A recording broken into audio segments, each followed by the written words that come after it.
Seja bem-vindo e bem-vinda ao nosso canal. Este evento é organizado pelo Escritório da Unesco no Brasil. Ele discutirá questões relevantes para todos e cobrirá uma das 5 áreas do mandato da Unesco: educação, ciências naturais, ciências humanas e sociais, cultura, comunicação e informação. Contudo, esclarecemos que as indicações de nomes e a apresentação do material ao longo deste evento não implicam a manifestação de qualquer opinião por parte da Unesco a respeito da condição jurídica de qualquer país, território, cidade, região ou de suas autoridades, tampouco da delimitação de suas fronteiras ou limites. Assim, as ideias e as opiniões expressas neste evento são as dos participantes e não refletem obrigatoriamente as da Unesco, nem comprometem a organização. Acompanhe os canais da Unesco para outros eventos e ações da organização.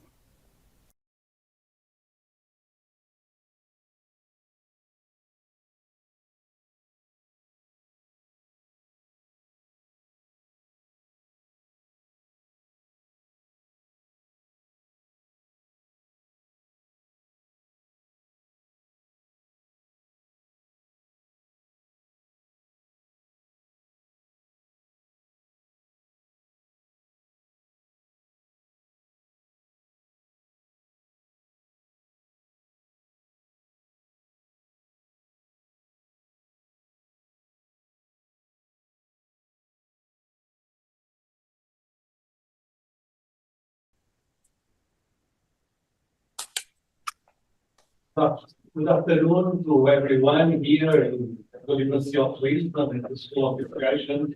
Good morning, Professor António Damasio. It's a huge pleasure to have with us today. We are very keen to listen to your presentation on the new science of consciousness. I'm here, António Nova, with Professor Joana Rapp from the Catholic University.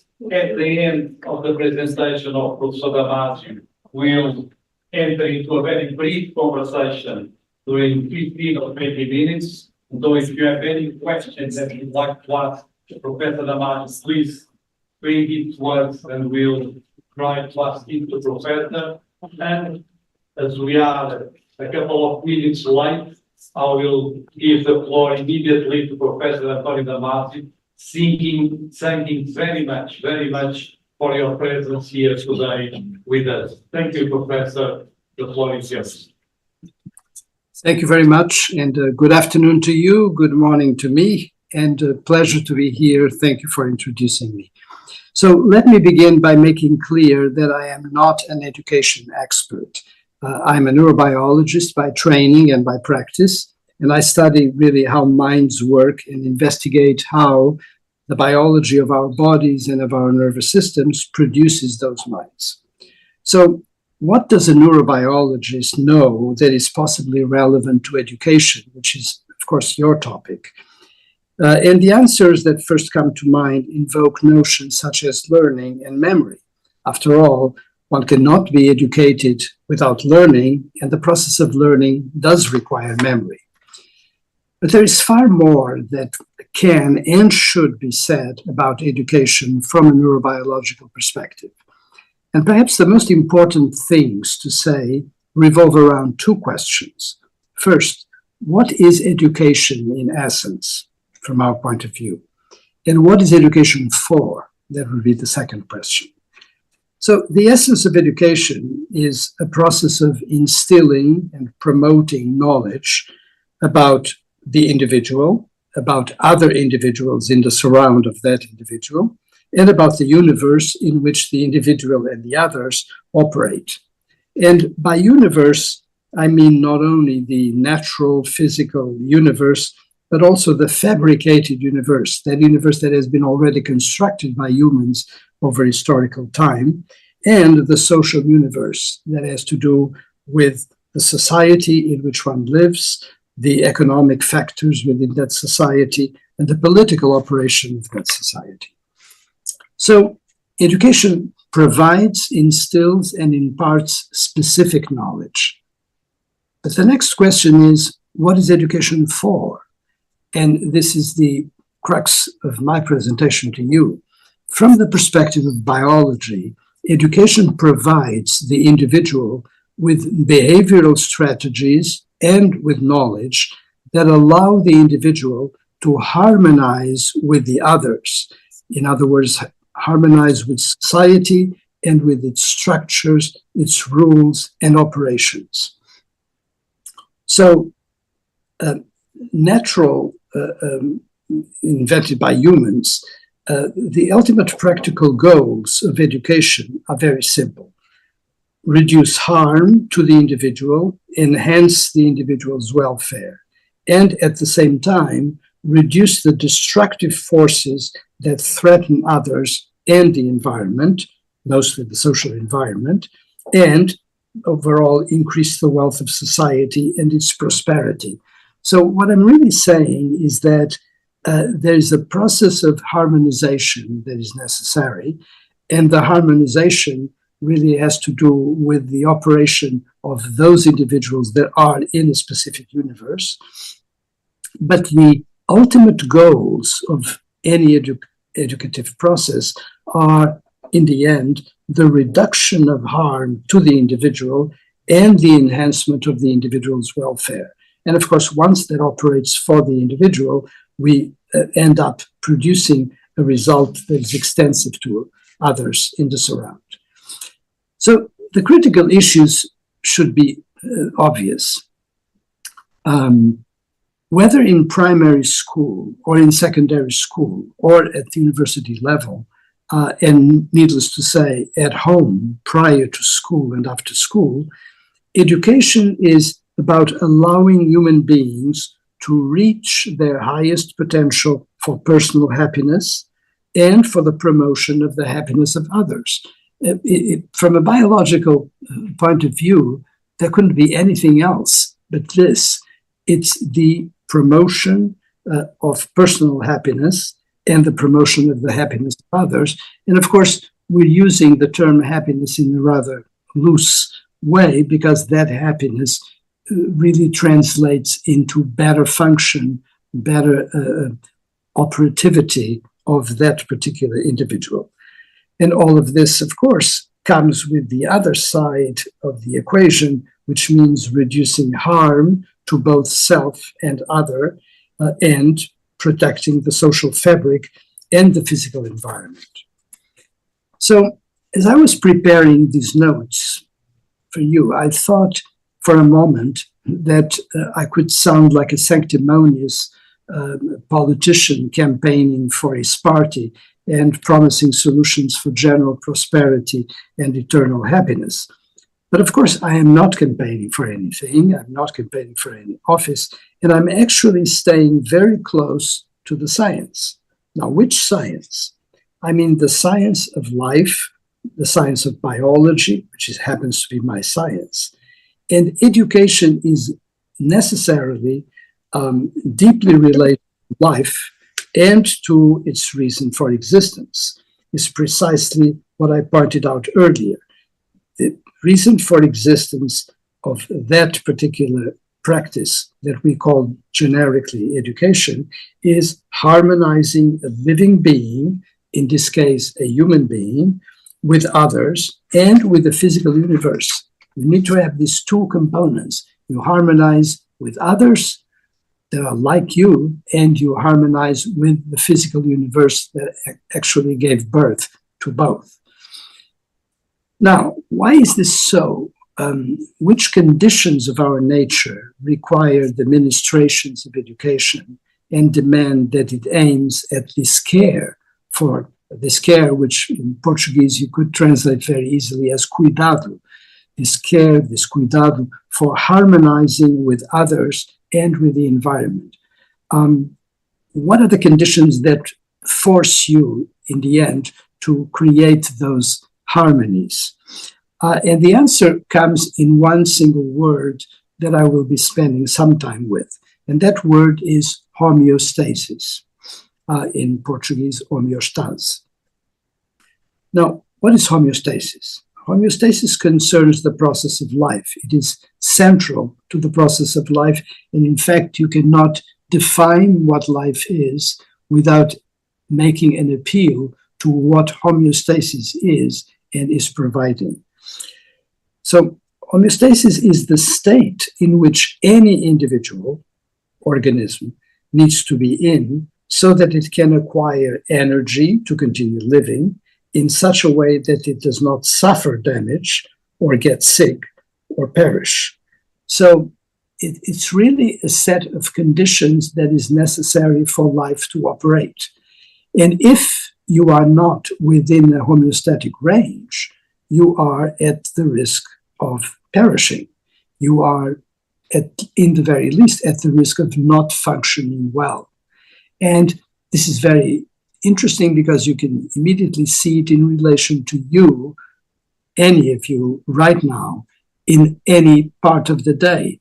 We are living organisms, and whether we are awake as we are all now or asleep, we have to observe conditions of homeostasis and maintain our organism within conditions of homeostasis, which from a practical point of view end up being particular chemistries in the living body and particular conditions of the organs that constitute that living body. All the viscera that you know of exist in your body, and the mechanics and the operations of those viscera. Because if it's not within what I will call from now on the homeostatic range, you are at the risk of getting sick, you are at the risk of not feeling well, and there's this relationship which is immediate between the level of operations and the style of operations of the life process within your living organism and the conditions which allow it to be within a survivable range or not. And what is interesting is that this applies equally to a single cell organism, for example, bacteria, which are by far the most frequent organisms that you can find on the face of the earth. But it can apply to multicellular organisms, such as plants, or it can apply to any animal that you can think of. You can think about it applying to sheep, for example, and evidently to humans as well. So what I'm saying is that there is the application of the notion of homeostasis and the notion of life regulation, which I am considering is critical to understand what any kind of education is for, is something that is applicable to any living organism, from the most simple organisms such as bacteria, which don't even have a nucleus in their cell, to multicellular organisms such as we are. So bacteria and plants, for example, do not need to go to school. We know that. They are fully educated, quote unquote, about what they have to do when they are born and come to the world ready to operate. Now, this is very interesting because it really puts in confrontation living organisms that are born without, with homeostasis, regulatory processes, evidently, but without the need to supplement those processes with something that we call generically education. In other words, they come fully taught, ready to operate. Now, this would apply equally to plants, trees, to bacteria, and to many, many other simpler organisms. Now, when we're talking about humans and when we're talking about other creatures that are in between, we find something quite different, and that is that those creatures are conscious. And those creatures that are conscious pose particular problems to life regulation. And I'm just going to say the end of my story, that life regulation, if it's going to operate correctly, will need the effort of education. So what I'm trying to do here is persuade you that obviously you don't need education for all the living organisms that are on the face of the earth, but we do need them for organisms such as we are, that are multicellular, complex, and that not only have the same homeostasis requirements that any living organism has, but have to deal with particular conditions that came in the evolution of such complex organisms. And the critical factor there is going to be consciousness. It is precisely the reason why complex creatures such as we are need education and the schools to keep us alive and thriving. So let me explain. So of course, I don't need to tell you that sheep do not go to school, but there's something that distinguishes non-human animals from the simpler creatures that I talked about earlier, such as plants or bacteria for that matter, is that complex creatures that have consciousness, which the animal kingdom has in general, all living creatures in the animal kingdom have a process of consciousness.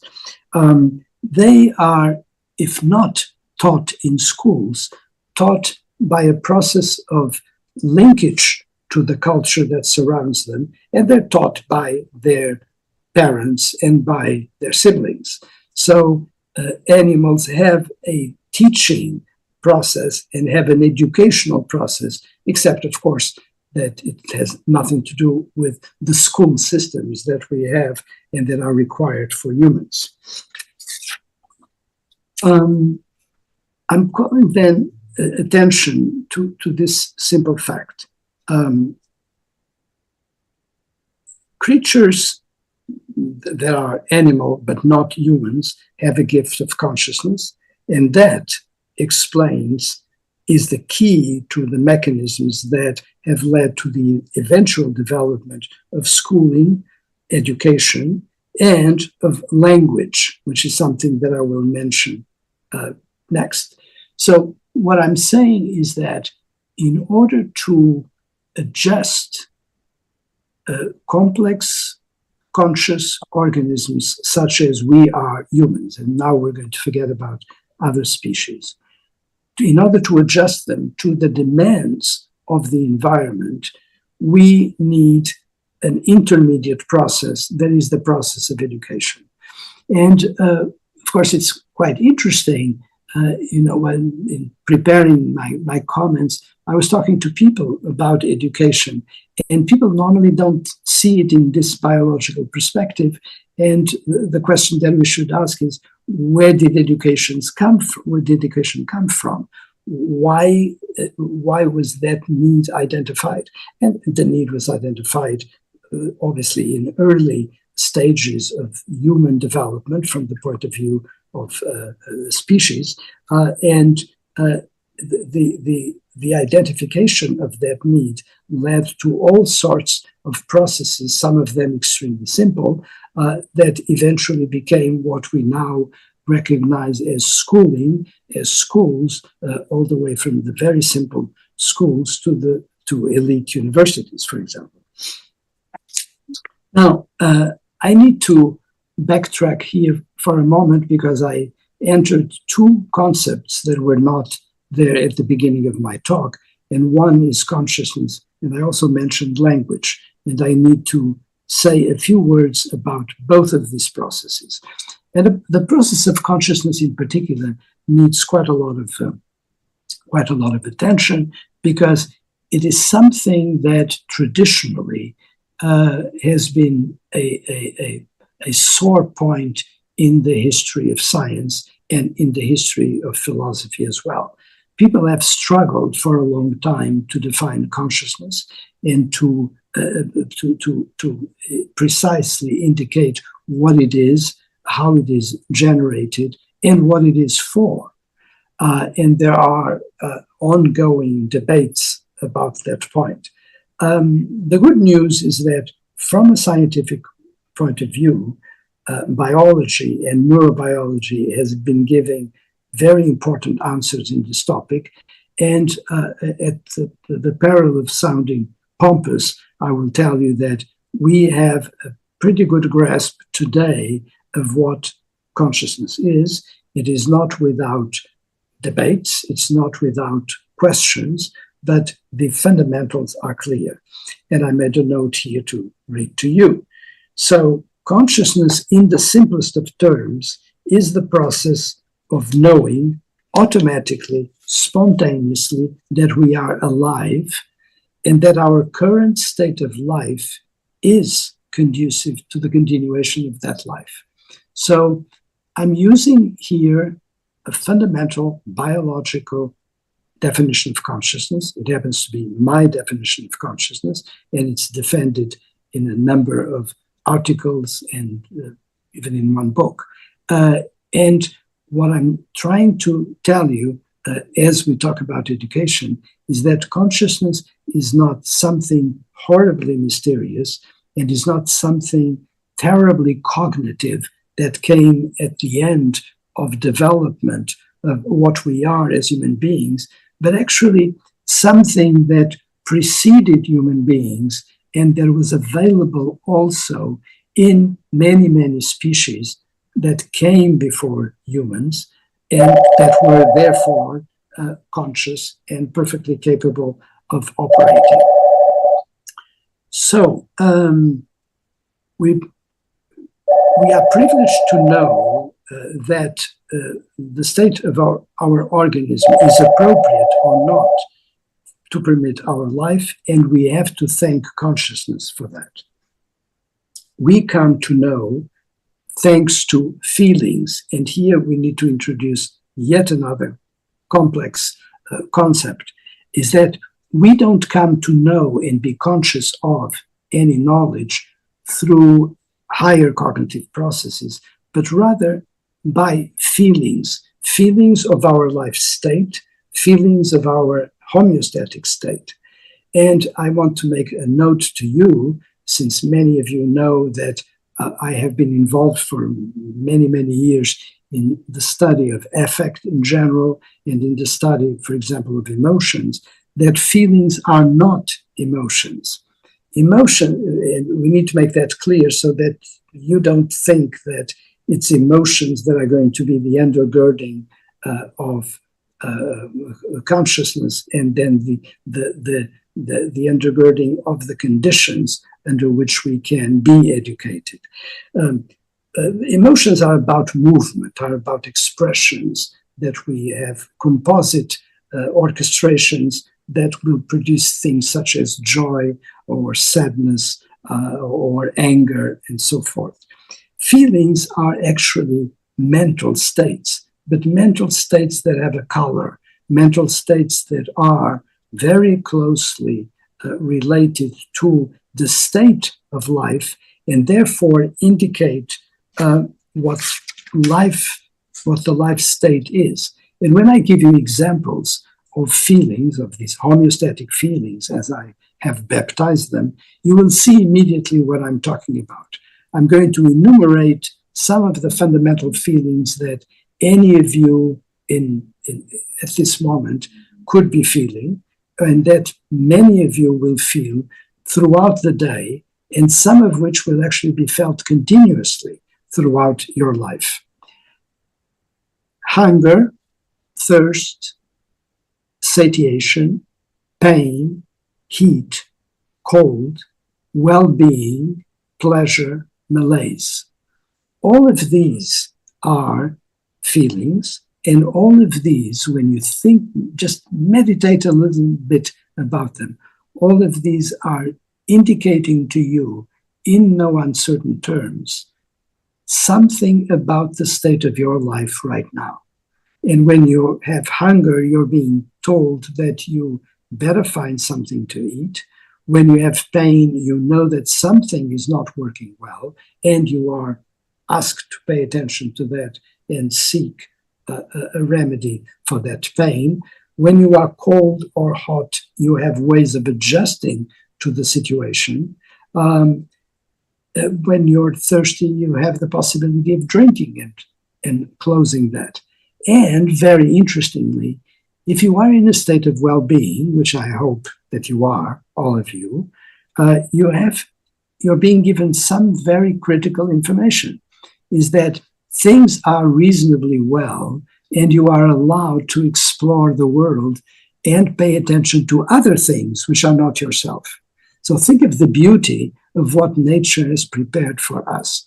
Nature has endowed us with mechanisms that allow us to check on our state and be able, because those feelings, those checkpoints are conscious, be able to introduce a response that corrects what is wrong, or that allows us to do other things, provided nothing is wrong at a given moment. And when you think from the perspective of evolution, you can see how admirable this was and how interesting it was that human beings, as they were evolving, had this possibility of either minding their own business and their problems, or being able to explore the world and advance their cause in the sense of finding all the things that were obviously being needed and that feelings were informing them, such as, for example, needing food, needing shelter, and engaging with creativity in the construction of all the things that made humanity what it came to be today. So, I want to add one other word before we return to the theme of education, and that's the fact that as creatures evolved, and we're now talking about human creatures, not only were we endowed with the possibility of taking check of the world around us, checking literally the temperature of the world around us and of our conditions, but we also evolved the possibility of communicating those states to others. And at first, the communication was very direct, was something that would be transmitted via the faces, via gestures, pointing to different elements in our surround. But fortunately, we were also able to develop something which is reasonably unique. I mean, there are several species that are highly evolved, but still not human, that have elements in their communication that come closer to a language organization, but nothing like the language that we humans were able to develop. And language is so important that, as an aside, you can just think about all the commotion that has happened in the world of our cultures over the past year. Once devices from artificial intelligence have begun to use and operate with the equivalents of human language, and I'm talking about a development such as ChatGPT or Claude, which actually penetrated for the first time in the evolution of artificial intelligence that world of language which is so important. So all of this to come back to our story of education and to say that when humans were not only feeling their conditions, but were actually able to even communicate and exchange ideas about their conditions through the use of language, they were ready to enter the world of education. And this is really my point, is to say that once you have those conditions, then you can develop mechanisms, which obviously you can imagine began in very simple ways, but it eventually evolved into what became schools and what became colleges and universities, which allowed humans to explore all the range of conditions that would be necessary for one thing only, and that is to maintain life in the best possible manner and to allow life to continue and to continue in effective ways. So in the end, what I'm trying to suggest to you is that if we were not conscious, and if we did not have the demands of homeostasis, we would never have developed education. but we do. And we also happen to have a capacitous brain and a nervous system that is able to engage richly with the environment. And then this opportunity must have become obvious gradually to the humans that have preceded us over millions of years.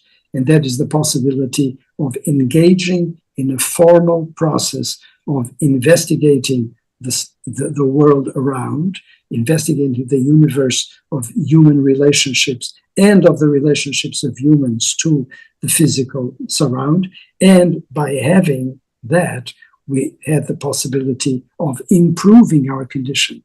So once again, as I suggested at the beginning, the goals of education, even if you may be engaging in studying law or studying the arts, in the end, what you are doing by acquiring professional knowledge and by operating in our current world within the sphere of that particular knowledge, what you are doing is making it possible for you and for others that relate to you to operate homeostatically in a world which is very complex, because our world is no longer the world of the savannah. It's a world where there are jet airplanes and rockets and artificial intelligence.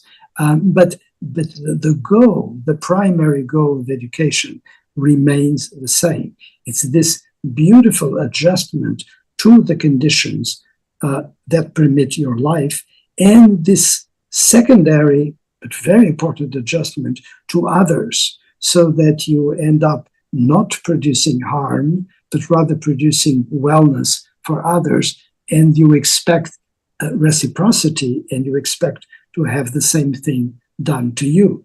So if you discuss medicine or justice, if you discuss fairness, you cannot take that ever out of the realm of, in the case of humans, out of the realm of homeostasis and consciousness, and the fact that we are now the inheritors of education. So let me see what I will want to say to close my comments.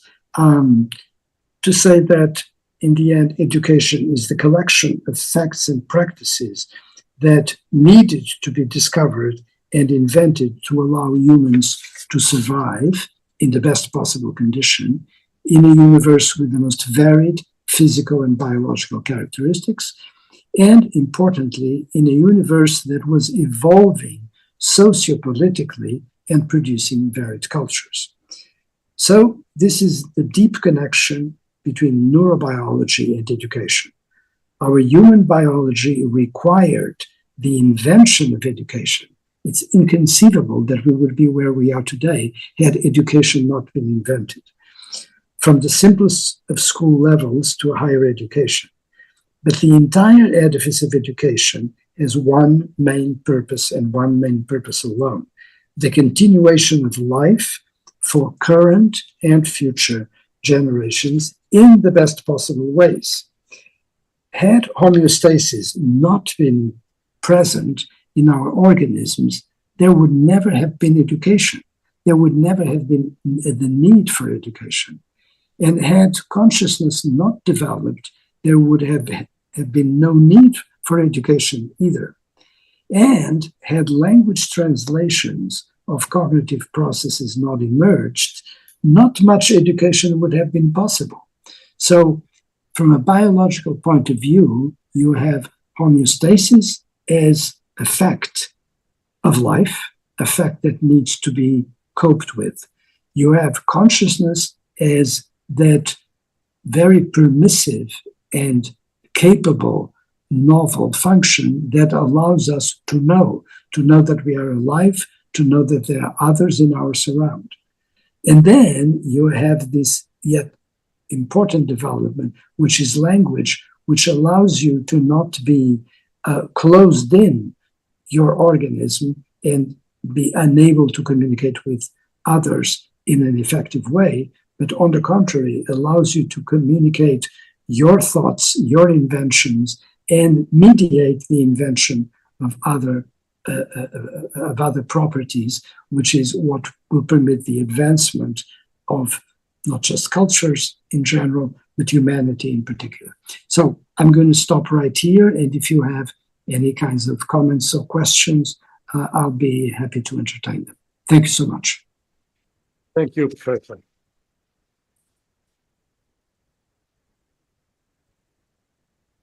Thank you. Thank you, Professor Damasio, for so inspiring thoughts and ideas.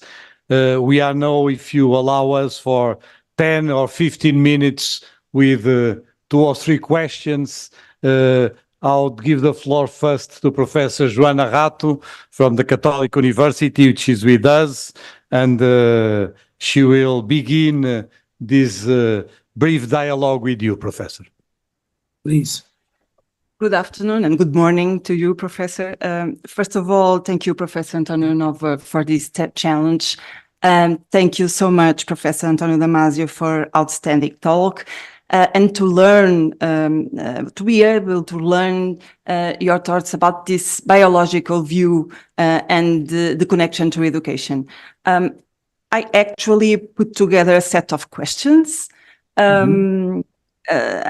In some way, they are in line with what Professor Damasio already told us, but it's just to be a little deeper in some topics. For example, in your opinion, what is missing in schools to learn more about this biological view?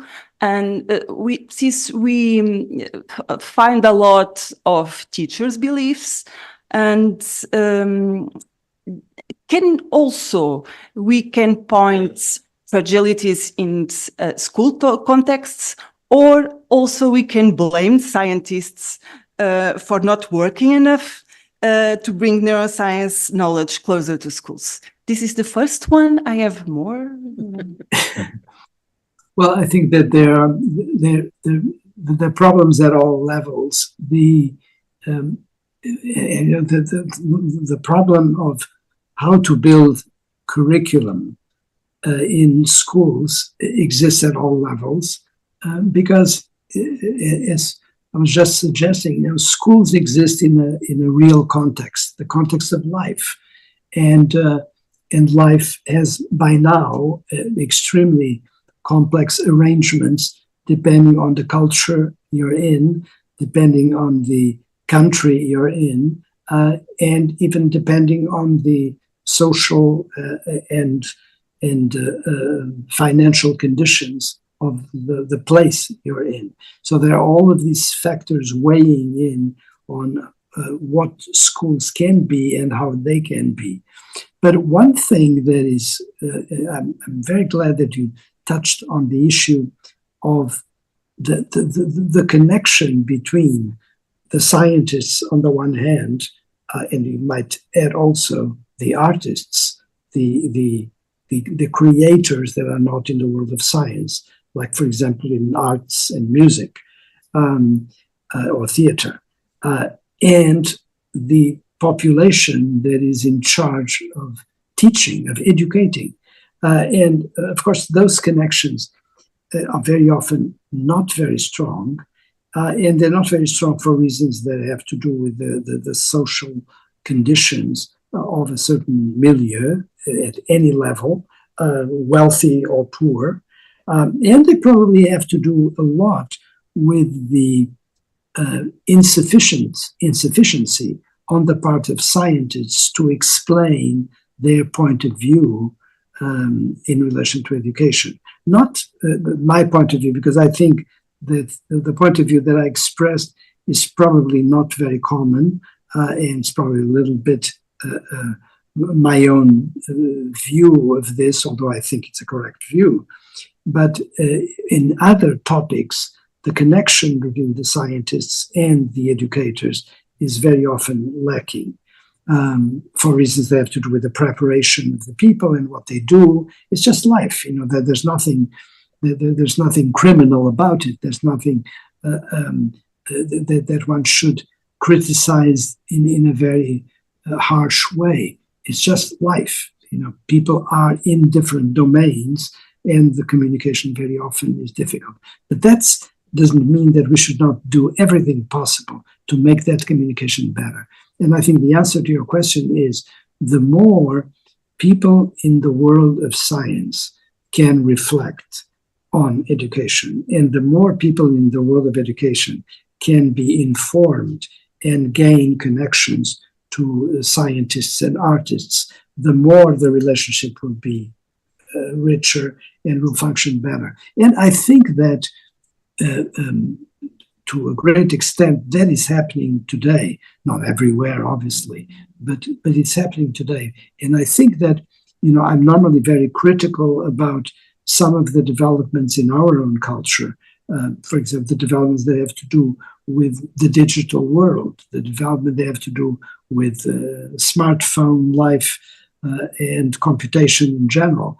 But at the same time, I have to say that those technical developments, with all the problems they have actually helped enrich the connection between these silos, these different worlds that we have. So I'm ready for your next question. Thank you.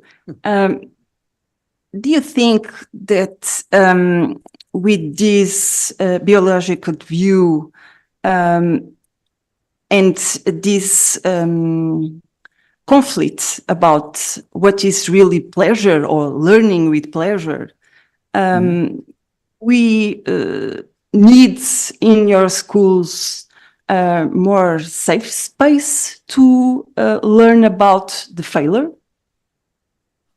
Because it's learning, as you say, is not only pleasure. Yeah. We have but we are prepared to fail.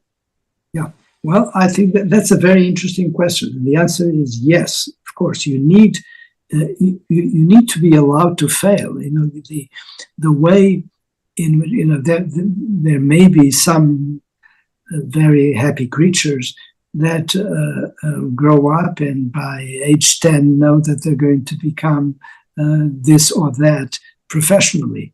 That doesn't happen to everybody.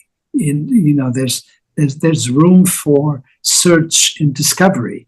There's room to find out what you really are or what you can be and what you can be well.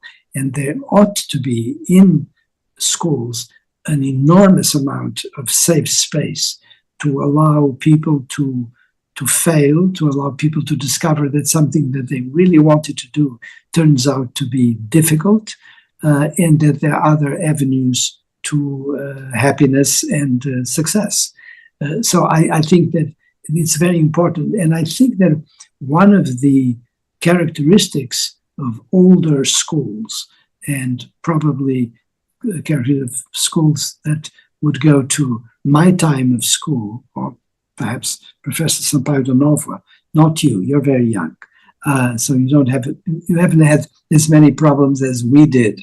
But there was actually very little tolerance for failure in our days. People were supposed to enter school and be disciplined and deliver. And I think one good thing about our culture, and I'm not generally terribly happy about praising our culture because I think our culture has tons of problems, but one good thing is that in schools there is tolerance for failure. There are those safe spaces that you mentioned. Maybe actually you need to be careful because there may be too much of safe space, in which case you really don't, you end up not demanding from people that they discipline themselves and then strengthen their backs and end up forcing themselves to deliver something that they can, but that they thought at first they could not. Thank you. Okay, thank you, Professor. Just if I can, enjoying these last 5 minutes of your presence with us, in the interview that was published today in Diário de Notícias, there was some reflection about the impact of social networks in young people, in the young generations, and also the need for time, for reflection, for a kind of a personal time for reflection inside education. Maybe this relates also with something that I know it's very important for you. It's the importance of arts and humanities and the way how we need to cultivate it in education today. I think it would be wonderful if you can expand a little more on these ideas, Professor.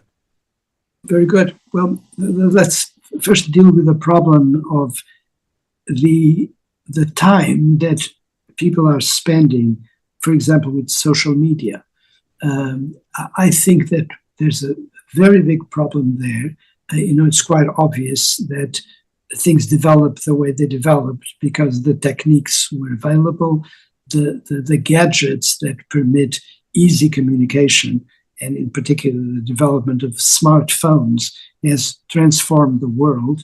But people need to be aware of that. And the people who need to be most aware of that are precisely the young people that can fall for the easy temptations of smartphones. By the way, there's data available now that indicate that the date of introduction of smartphones in our cultures, which is roughly 2012, coincides with a diminishing return of school success.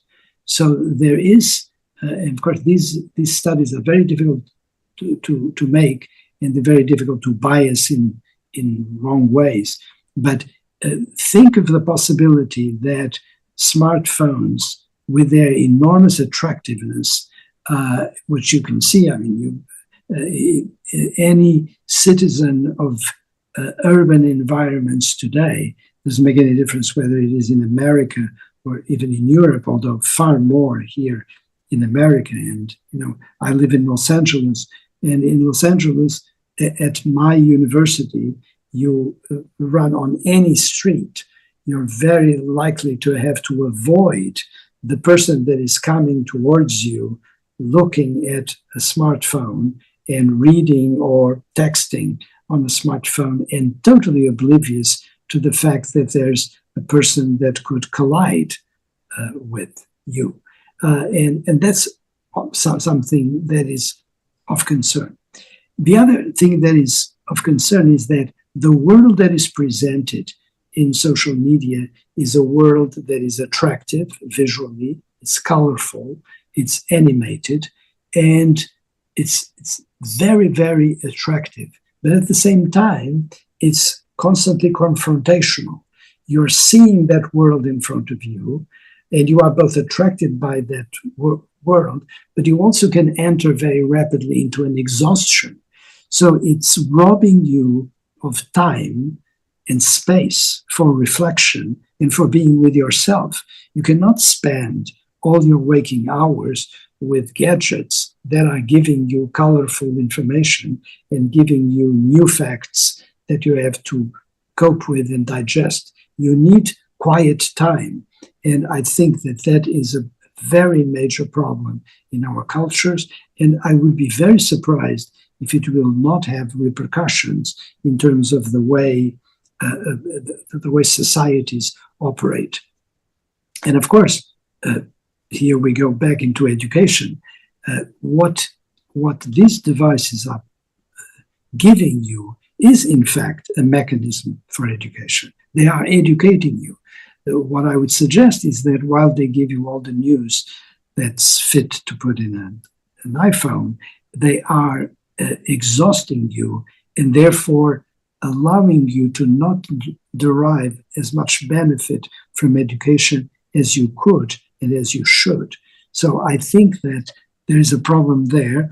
I don't believe in forceful management of human beings. I believe in intelligent management, and people need to be told that this is not the best way and that there are other things that can be that can help you prosper and be happy, which is, of course, the one, getting back to our homeostatic feelings, you do want to be happy in an intelligent way. That's exactly what we need to do, is to promote the happiness, to promote the felicidad of human beings. And we need to find where that felicidad is more difficult to attain because of sometimes the very developments that we have created in the culture. Thank you. If you allow us, two last questions, very brief questions, one from Joana, another one from me, in order to give some questions asked by the audience here in the auditorium. Joana will try to put one question, and then I will close with a final question to you. 5 minutes more, Professor. Very good. Okay. Can you give us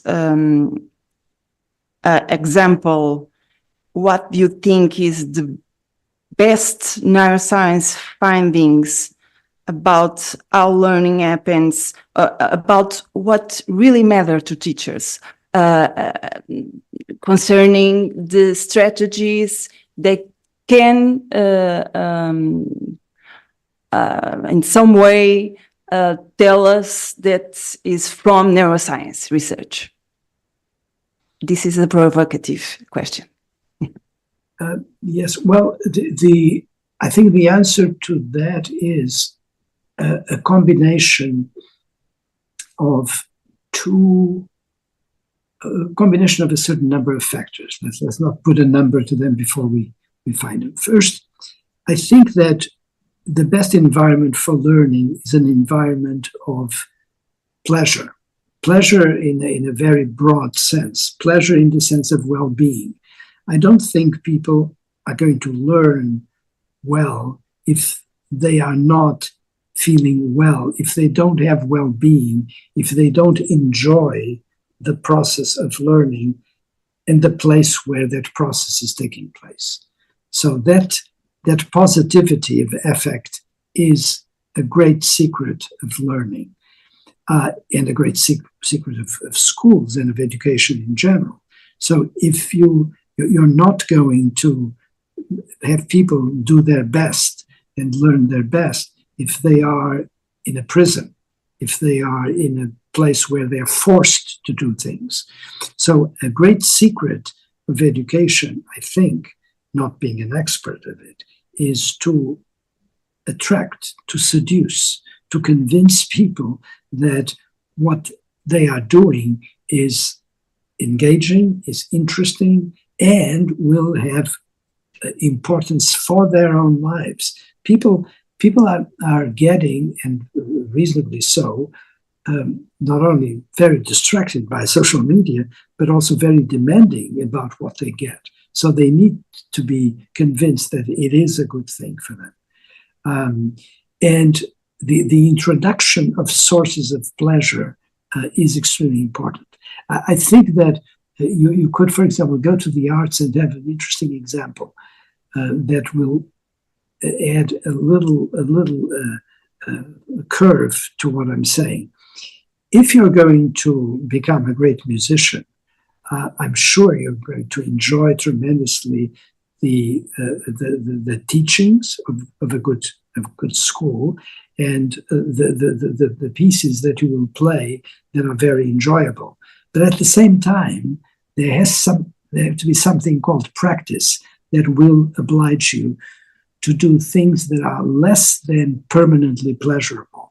So there has to be a balance between what is exercise and what is demanding for the discipline of a certain kind of learning, and at the same time, the pleasure and the freedom that will allow you to introduce something of your own, even if it is not a discovery, but it is something that is your own participation. So that there's this combination of demand and pleasure and well-being in the entire school operation. And I think that this can apply very readily to the lower school levels as well as to universities. I mean, you will learn more if you're learning with pleasure, and there's plenty of ways in which you can teach pleasurably, in which you can illustrate what you're teaching in a way that is engaging to the students. And I'm being very general because obviously your question is very general. Thank you, Professor. And a last question that came from different people in the audience. Of course, it's also a very general question, but I think we could close with some thoughts of your part on it. Is about peace. Is about a time of conflicts, a time of aggressivity, also for young people, a time of wars, even of genocides everywhere. And so, what can we expect from education, right, in this time where we need more than ever, as we are telling, peace with the others and peace with the earth? What can we expect? Maybe if you can give us some final thoughts on that. And thank you very much. I think that my thoughts there would go to, first, the very open and sincere discussion of what are the negative aspects of violence, and in fact the intolerable aspects of violence, wherever that violence is produced, whether it is the covert violence that has to do with human relationships, or the open violence that is produced in the theater of war. Violence is violence, and it is not a good thing, except when that violence is absolutely necessary, let's say, in a situation of self-defense. Otherwise, I think that what we need is to emphasize the discussion and to find ways of diffusing conflicts, so that they do not need to come to the point of violence, to the point of aggression.